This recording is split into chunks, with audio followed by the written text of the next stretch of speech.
Hello, everyone. Thank you for joining this installment of Boyce-Thompson Institute's new Breaking Ground discussion series. My name is AJ Bushy, and I'm in the communications department here at BTI. And for this month's Breaking Ground, we welcome Dr. Georg Jander, a plant molecular biologist here at BTI, who specializes in the relationships between plants and herbivores.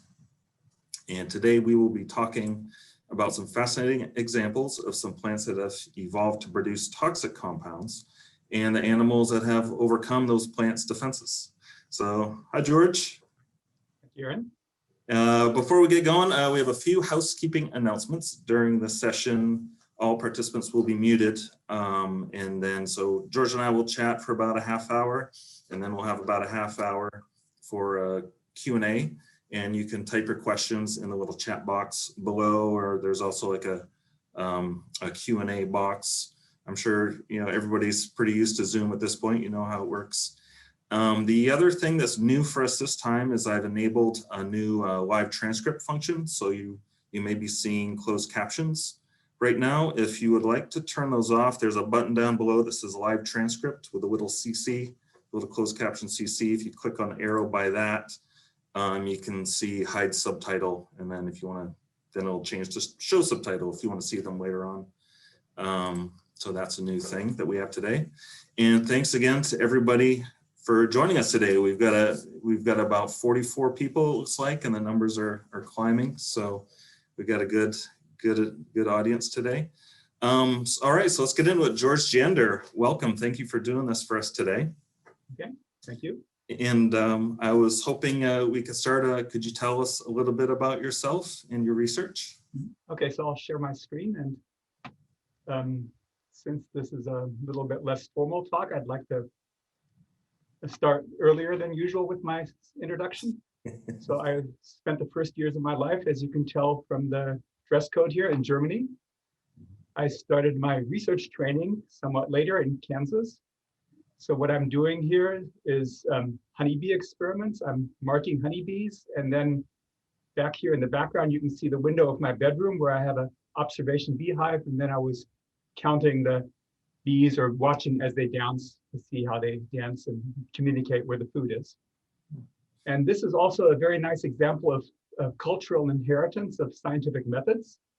So who we have here is Carl von Frisch, who's sort of the grandfather of honeybee behavior research. And my father was a student with von Frisch in the 1950s. And so 25 years later, when I was learning how to do my first honeybee experiments, it's perhaps not surprising that we have a very similar setup here with von Frisch and me doing honeybee experiments inherited by my father. So this is my initial research training. I actually got into plant research fairly late in my career. This is when I was a postdoc at Massachusetts General Hospital. And what I was looking at here is plant-insect interactions. I got started here looking at this insect called the cabbage looper. And on the right here, we have a flat of plants called Arabidopsis, and each little square here has a different genotype of Arabidopsis. Some of them here are completely eaten to the ground, and some the caterpillars don't eat. And so we were trying to figure out what this is, and then we called this gene the tasty gene, which is pretty interesting because the plants that get eaten actually have a gene that makes them tasty for the caterpillars, which raises the interesting question as to, why would any plant have a gene that makes it tasty for caterpillars to eat, whereas if they don't have that gene, like these plants here, they're not eaten. So there must be something else going on here in addition to caterpillars. Is that, did you find the answer to that question? Is there an evolutionary reason that they want to be eaten? Not yet. So we think it's probably related to fungal pathogens, and that we can have the defenses going two different directions. One way is probably better against insects. One way is better against fungal pathogens. And so that might be the dichotomy here, is that some plants are better defended against fungus and some against insects that might be attacking them. Makes sense. So I'd like to continue now a bit and talk about research that we've fairly recently started here at the Boyce-Thompson Institute in my lab, still continuing with this theme of plant-insect interactions, but working on a different plant called Wormseed Wallflower, or Erysimum is the genus here. The seeds that we're working with actually originated here in this picture, showing the Elbe River floodplain in Germany. We got these seeds, grew them for 6 generations in our greenhouse, and those are the inbred plants that we're then using for experiments. Here are 2 former members of my lab, Madi and Pavan, and what they're holding here is actually the actual plant that we sequenced the genome of. We didn't actually have to go to Germany to get these seeds. This wormseed wallflower also is native around, it's not native, it's introduced around here. And so I've seen it growing on the shores of Phoebe Lake right here on the Cornell campus. What's a pretty interesting name, wormseed wallflower. Where's the wormseed? Where's the wormseed come from? Exactly. So erysimum has a toxins called cardiac glycosides. And in traditional sort of European ethnobotanical medicine, the seeds of erysimum were used for treating intestinal worms. So you would make a treacle or an extract of the seeds and drink it, and it would kill your intestinal worms before it kills you, basically. And that's why it was called wormseed wallflower, because it was a intestinal worm treatment. Well, that sounds, you got to get it just right, it sounds like. Yeah. So how do the plants benefit from these compounds? Yeah, so this actually gets back to the more historical reasons at the Boyce Thompson Institute. So I was sort of introduced, let's say, to wormseed wallflower by work that was done by Alan Renwick right here at the Boyce Thompson Institute in the early 1990s. And he was working with these wallflowers and was able to show that they are resistant to this cabbage butterfly here. So the cabbage butterfly is an insect that's specialized for feeding on crucifer plants. So things like cabbage or broccoli, radish, and related plants. And what Alan's lab had found is that this cabbage butterfly is unable to feed on erysimum or wallflower. And so they wanted to see what's in here. And they found that these cardiac glycosides, or a specific kind of cardiac glycoside called cardenolide, is now what's keeping these cabbage butterfly caterpillars from eating the wallflowers, and also deters egg laying. So this female cabbage butterfly is laying eggs here on Arabidopsis, but on wallflowers, it wouldn't lay the eggs because it can taste these cardiac glycosides and doesn't like laying its eggs there. Mm. And so this is what a process that they call escape from herbivory. So this is a relatively recent evolution. So this plant family, the Brassicaceae, can't make cardiac glycosides, but within the wallflowers, relatively recently, they evolved this new class of toxins, and then these herbivores that are specialized for eating on cabbage aren't able to eat these wallflowers. So when you say recently, yeah, recent, that's what I was going to get into. In evolutionary time, that can mean quite a long. Evolutionary time scale. So based on sequencing that we've done on lots of different species of wallflowers, we estimate that about 3 million years ago, these plants developed the biosynthetic pathway for cardiac glycosides. And this is unique within the crucifer family. This is the only genus that's able to make cardiac glycosides. And so the theory here is that this allowed then what they call escape from herbivory. And these plants are now able to grow better because they're not being eaten. And they've now colonized lots of different habitats. And so we know that there's at least 300 different species of wallflowers around the world. Some of them grow in very dry areas like this. Some of them prefer moister areas. Some of them are annuals. Some of them are perennials. But they all have this common characteristic that they all produce these cardiac glycosides, and insects that can eat cabbage and related plants are not able to eat wallflowers. How do they, I was thinking this, how do they spread their seeds, George? Lots of plants spread their seeds, things like. Yeah, so these are insect pollinated plants.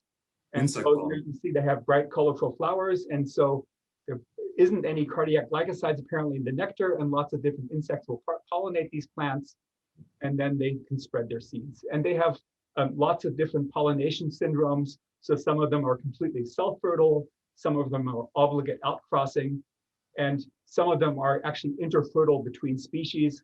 Given this relatively recent evolution, we can see that we can cross species that are geographically separated, but not genetically separated because they're so closely related to each other. So do the seeds like fly in the wind, kind of like dandelion? So they're small dry seeds, like cabbage seeds or radish seeds. So they just would drop down and maybe distributed a bit, but don't have any wings on them. Gotcha. Okay. Interesting. So I mentioned a couple of times now these cardiac glycosides, which are the characteristic poison or toxin in the wallflower family. Mm-hmm. And they have a very specific method of action in animal cells. This is the only chemical structures that I'm going to be showing. But cardiac glycosides are so-called steroid toxins. So they have a steroid core here, which is very similar to the steroid core that you have in things like human steroids, like progesterone, testosterone. And then they have this ring on here, which makes it a cardiac glycoside together with the sugar molecules that are added. And they target a very specific position here in an enzyme that's in all animal cells that causes ions to go through membranes. So this is an essential function in animals, and if you block that, then or block it enough, then you die. You'll notice that these toxins here I've labeled digitoxagenin and digitoxin.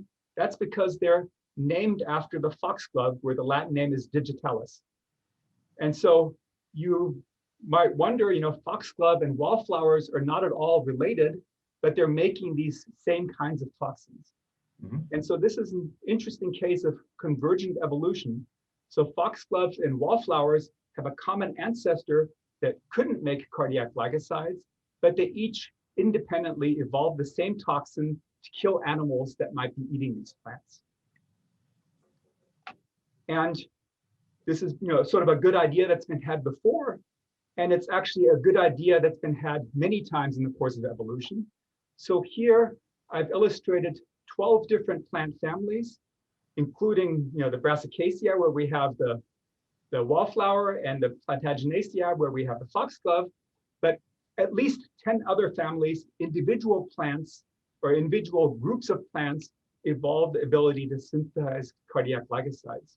So basically, there must be, at least we hypothesized, there must be some relatively easy way to get from a molecule that all plants make, maybe some sort of steroid that's found in all plants, and maybe make minor changes and make something that kills animals, and that this has evolved repeatedly in the course of evolution, so at least 12 times in different plant families.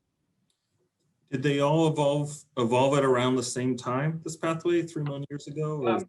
Actually, no. So one reason we chose to work on the wallflowers is that this is a very recent evolution in the evolutionary timescale, on the order of 3 million years. But some of these other plant families, so for instance, the milkweeds here, are probably much older in their evolution, more on the order of 20 to 30 million years of evolution. And so we see more complex structures and things like milkweed and foxglove than we do in the more recent evolution here in the wallflowers. Oh, very interesting. So you mentioned human steroids. Have only plants evolved these compound cardiac glycosides? Have animals, any animals? Yeah, so there's actually, if you broadly look at cardiac glycosides, there's two flavors of them. There's the Cardenolytes, which I've illustrated here on the left, some of the plants that have them. I've mentioned wallflower and foxglove. We also see Cardenolytes in milkweed and oleander, for instance. But then are the so-called buffadenolides. So we have hellebore and kalanchoe, some plants that you might know that produce buffadenolides. But buffadenolides actually have their name from the genus Buffo, from toads. And so toads independently evolved the same chemical structures for defense as hellebores and kalanchoe. And then interestingly, these fireflies, or certain kinds of fireflies, which are actually beetles, as you might know, also independently evolved buffadenolides. So presumably somehow evolved these chemicals from some sort of endogenous steroids that are present here in the toads or the fireflies. So they must presumably have some way, they're making them and they're not killing themselves. They must have some kind of way of storing them or something? Yeah, they sequester them. So in toads, you probably have seen the warts here on the toad's neck. So that's where the cardiac glycosides, or the buffadenolides in this case, would be stored in the toads. Okay. But what I think is interesting here is still that we have this repeated convergent evolution of the same toxic pathways. And that's really what we're sort of interested in my lab, is that we want to figure out, what are these unknown pathways? Mm-hmm. And so we specifically chose wallflowers to work with because that's what we think is going to be the easiest way to find this biochemical pathway. And these are some of the sort of main questions that we're working on in my lab. So the initial question that we have progressed furthest with is, how do wallflowers make cardiac glycosides? We're also then within the wallflowers looking at, why are there so many different cardiac glycosides? So any individual wallflower plant has at least 15 or 20 different chemical structures, all of which inhibit the same site on this sodium potassium ATPase in animal cells. If you look at foxglove, there's 100 different kinds of cardiac glycosides. And so the question is, what's the purpose of having so many different molecules which all seem to have the same sort of function? And then the longer term interest is, do all plants make cardiac glycosides the same way? So these all evolved independently, and with like a wallflower and a foxglove have come up with the same pathway for making cardiac glycosides, or are they pulling in different enzymes from different parts of metabolism and independently came up with different pathways? And probably again, toads and fireflies, which are completely different from plants, probably have yet another way of making these cardiac glycosides. But so far, at least, we don't know the biosynthetic pathway from any plant that could be making these cardiac glycosides. And so that's what really the interesting thing is here, is figuring out how this biochemistry works in the plants. Gotcha. So by figuring it out in wormseed wallflower, that could help you more easily figure it out in the other plants as well? Yeah, so what I'm hoping is, since we're working with a very simple plant here, is that once we figure out the pathway, we have the basic pathway in the wallflower, and then let's say we're working with milkweed or foxglove or something, we find a gene that might be interesting, and we're trying to figure out what it does, we can put that gene into the wallflower and see, what does it do in the wallflower? We already have the basic pathway there, and then just add one more gene that we find in the foxglove or some other plant, and that'll help us to study the pathways in these other plants and say, is it the same or different? Right. It is the wormseed wallflower simpler because it evolved so recently, so it just hasn't had the time to get complex. That's one way of looking at it. So we think we can sort of look at the sort of evolution in progress. The other thing is that wormseed wallflower is a crucifer plant. I showed you on one of my earlier slides, Arabidopsis, which is also a crucifer, and Arabidopsis is sort of the fruit fly of the plant world. It's the one where we have all the tools and we can transform it, and we can do lots of things that we like to do with other plants, we can only do with Arabidopsis. And because these wallflowers are so closely related to Arabidopsis, we can transfer a lot of the research methods, and we can also do a direct comparison. We can say, are there genes that are only present in wallflower but not in Arabidopsis, and say those genes might be involved in cardiac glycoside biosynthesis because they're in wallflowers but not in Arabidopsis. And so it's that comparative thing that we have and the research tools that we can use for studying wallflowers then. That makes sense. And are cardiac glycosides toxic to all animals? No, actually. So in wallflowers, we don't have a lot of insects that are really specialized for feeding on wallflowers, perhaps because they're so recently evolved. But in the case of milkweed, which has been having cardiac glycosides for much longer, we have a whole series of insects that specialize in feeding on milkweed. So we have milkweed bugs, milkweed beetles, milkweed aphids, and of course, monarch butterfly caterpillars. And in work that Anurag Agrawal here at Cornell University contributed to, they found that all of these 4 different insect species actually have the same mutation at the site where the cardiac glycoside binds to these sodium potassium ATPase. So again, another case of convergent evolution, that different insects, which are in 4 different orders of insects, each independently evolved the same mutation here, making them resistant to cardiac glycosides. I see.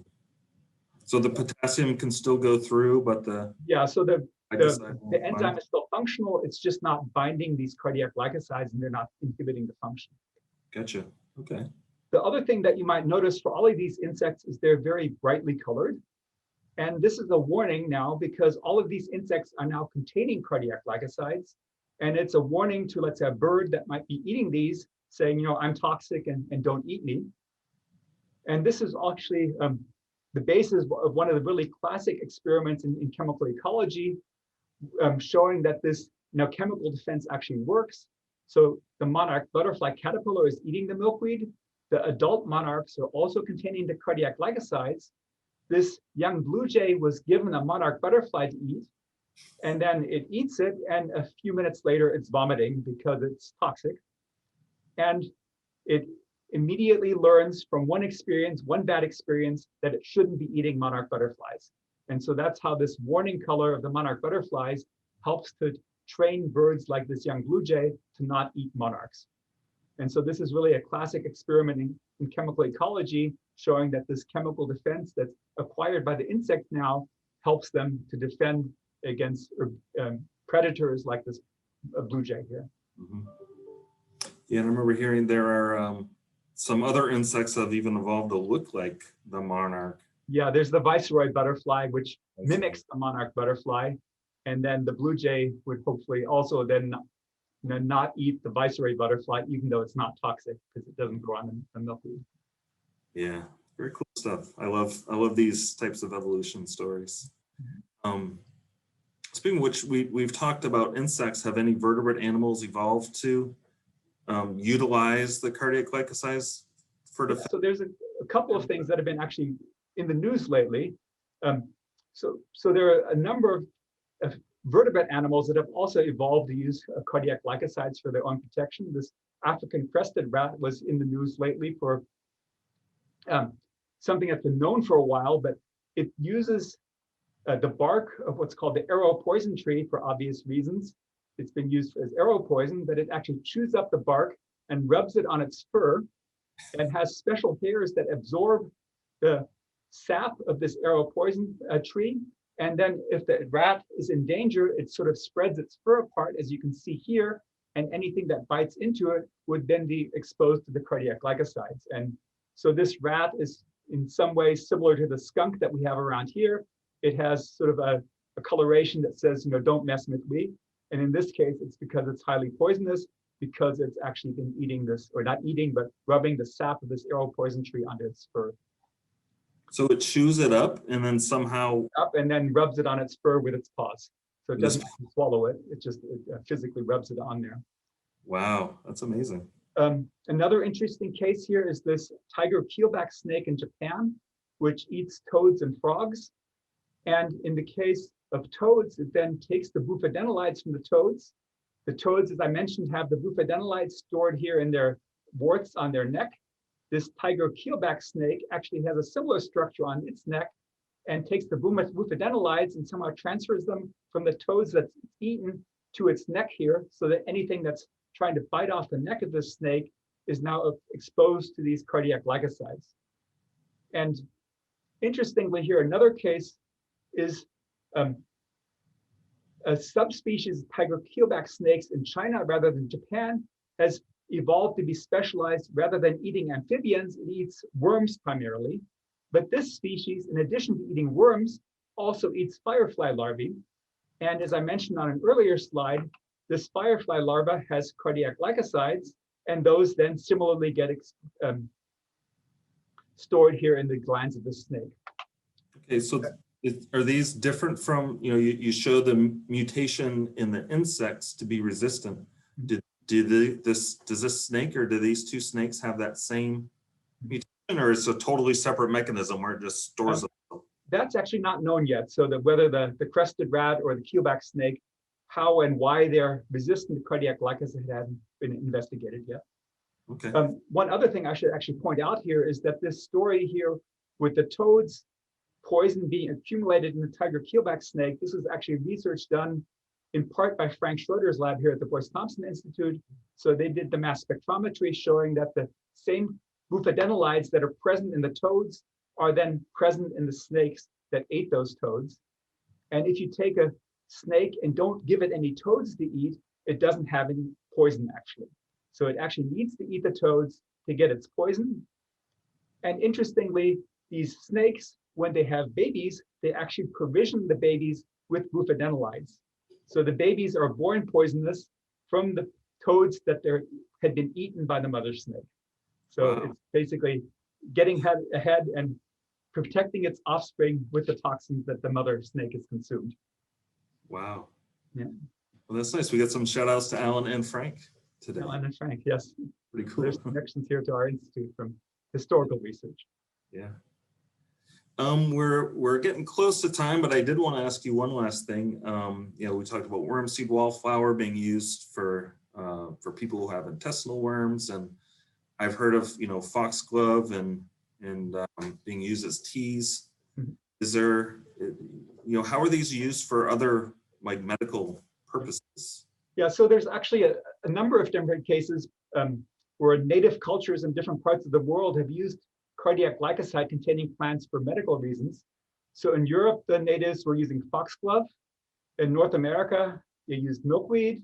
North Africa, they used squill. And in China, they actually used wallflowers for medical reasons, specifically in all cases for treating heart disease. So this is actually then the origin of the name cardiac glycoside. Mhm. So at lower doses, there are actually some benefits to producing or consuming cardiac glycosides. And that if you have congestive heart failure of some kind, it can make your heart beat slower and stronger. And so this was what foxglove was used for in traditional European medicine. It's still used in this respect, but we use now purified cardiac glycosides from foxglove are still used in modern medicine. But this is a treatment that dates back literally hundreds of years of using foxglove for treating in congestive heart failure. And probably the most famous user of foxglove tea, as Aaron mentioned, is Vincent van Gogh, the artist, who was prescribed foxglove tea by his doctor, Dr. Gachet. And so when he actually painted a portrait of his doctor, he has here a vase with foxglove in front of his doctor because he was prescribed foxglove tea by his doctor.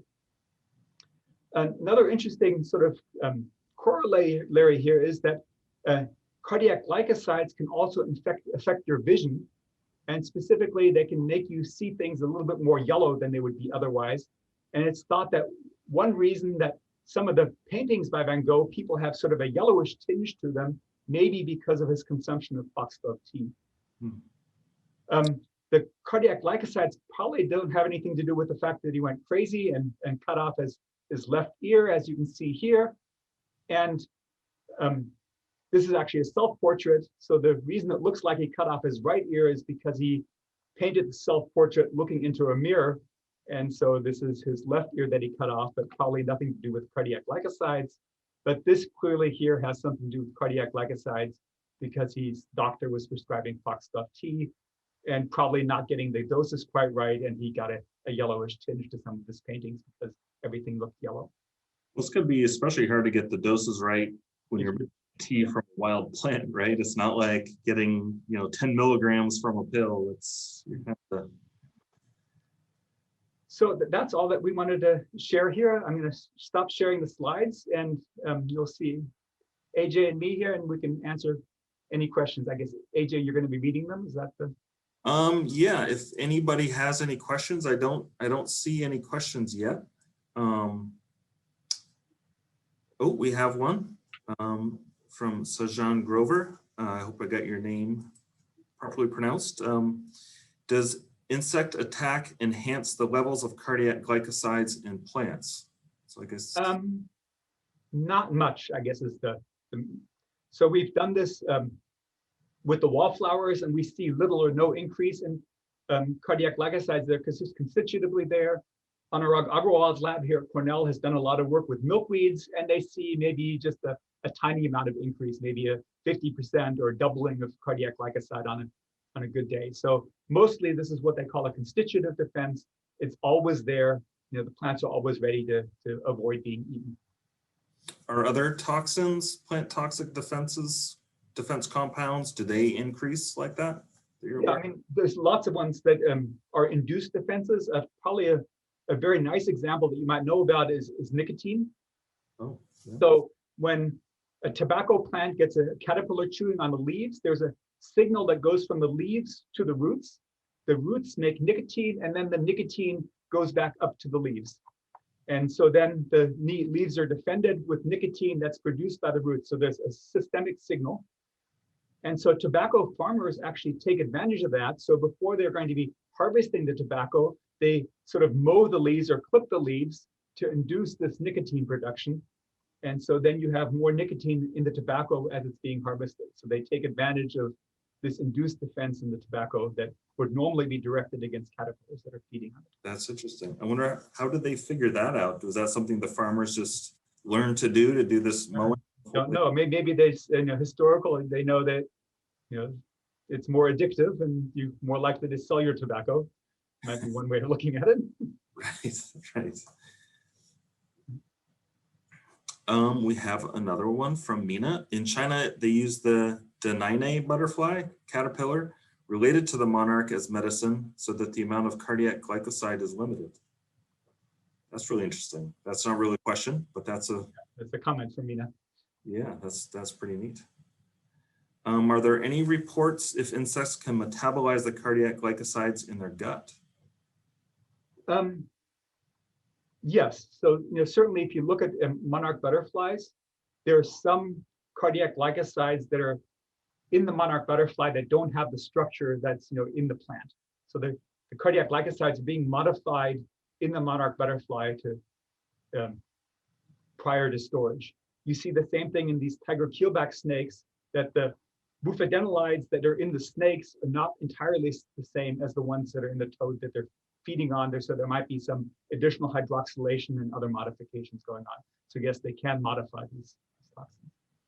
That's interesting. And otherwise, there's transport involved. So some of these insects are preventing uptake to some extent, or preventing the toxins from getting to the nervous system.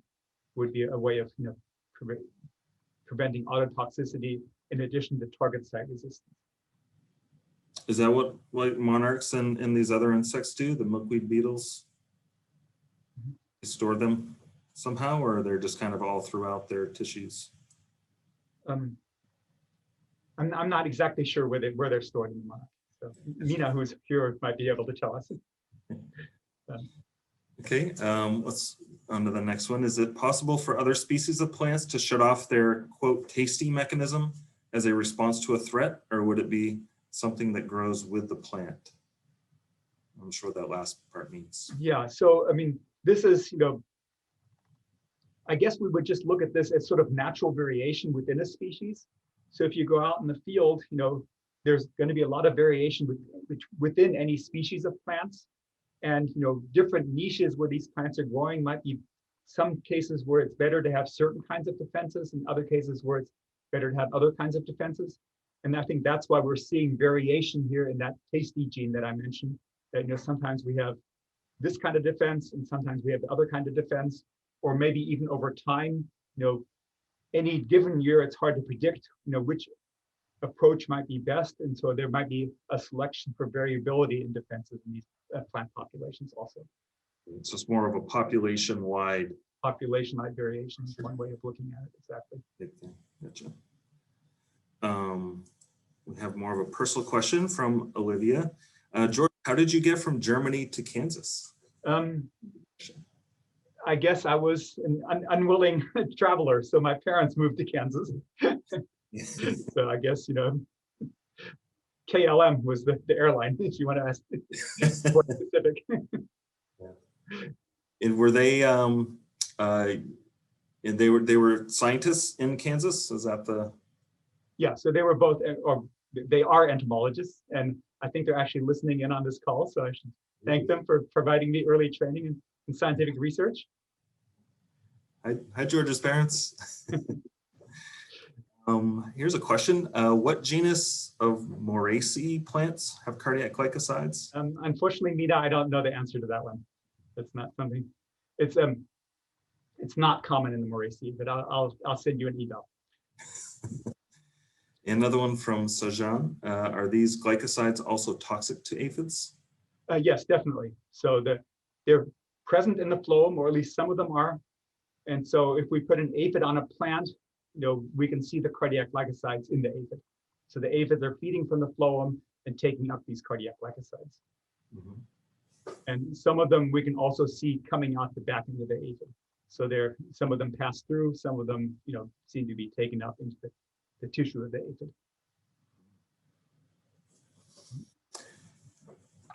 And do the monarch butterflies flying from Mexico to North America, are they tracking milkweeds or any other species rich with glycosides on the way, or selectively planning?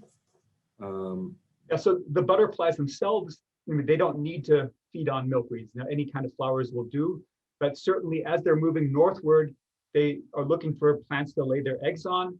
And so in the southern US, they would, or in northern Mexico, they would have their first generation after the winter growing on milkweeds there.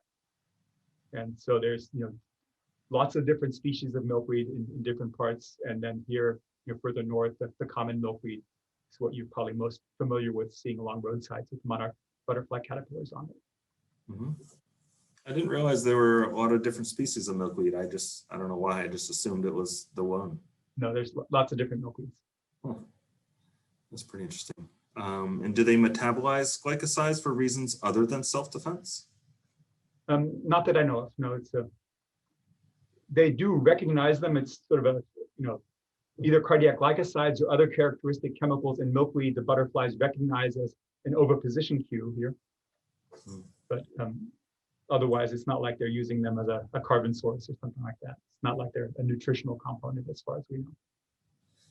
And do they, if I recall, do they sense them through their feet? Is that how they sense them? Yeah. Or just something through their feet? So again, Mina Haribal, who's on the call here, has done a lot of work on that, on specific recognition of surface chemical on plants. Like in this case, butterflies tapping the surface of the leaves. Yeah. Okay. Very cool. Does the tiger swallowtail caterpillar have cardiac glycosides, or does their appearance mimic the monarch caterpillar? No, so the tiger swallowtail wouldn't be feeding on milkweeds, so they wouldn't have cardiac glycosides. Right? They do kind of look similar, though. It looks similar, and it's also a warning coloration, but it's nothing to do with cardiac glycosides. All right. So could that be another example of I forget the term, but like the viceroy butterfly just looking like something that's toxic to get away, to escape? Yeah, but in this case, they've been also feeding on toxic plants themselves. The tiger swallowtails have? Yeah. Oh, I didn't realize that. How are they toxic? Yeah, I don't recall right now. Okay, sir. Okay, we have another one.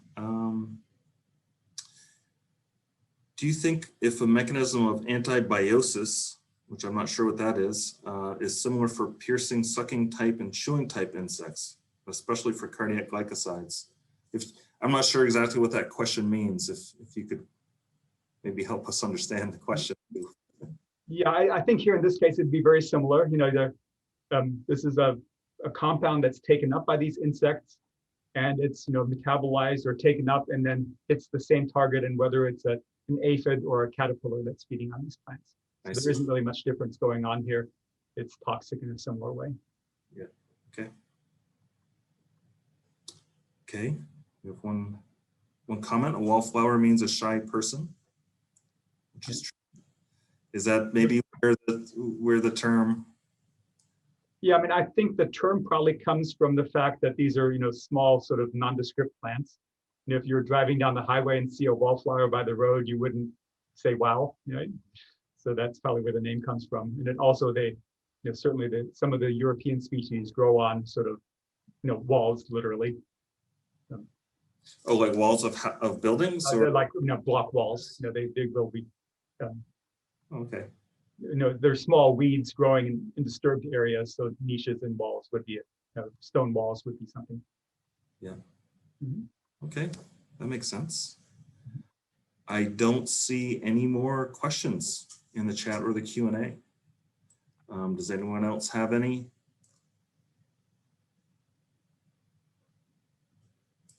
I don't think so. Well, that was great. Thank you so much, George. That was a lot of fun. I'm still getting a kick out of that rat, that African rat that just chews it and just rubs it all over its back. I've never heard of anything like that. That's really wild.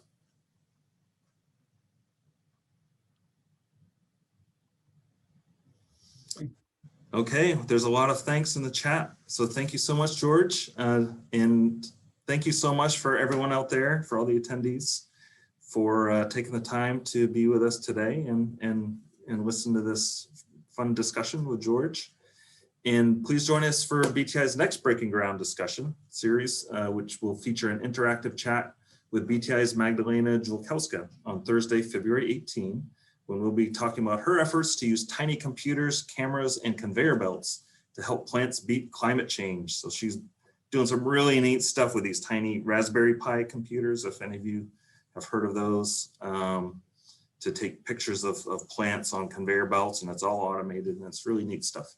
And so that will definitely be a good one. And you can go to btiscience.org for more information about that and to register. And you can read more about BTI's current research and many other neat stories about BTI science in our 2019 annual report, which you can find online at btiscience.org/annual report. And it's all digital. We did something new in 2019. It's all digital. It has different views, so you can actually like flip it, kind of like a real book, and it looks gorgeous. It looks really, really nice this year. And there are many links to videos and other neat interactive aspects in the online annual report.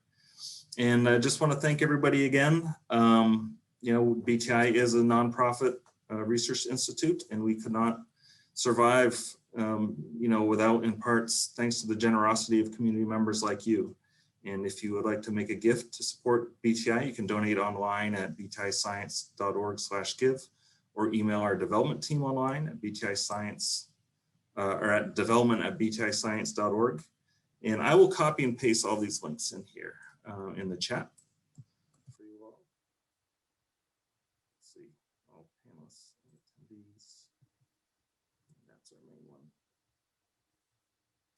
And here's the annual report.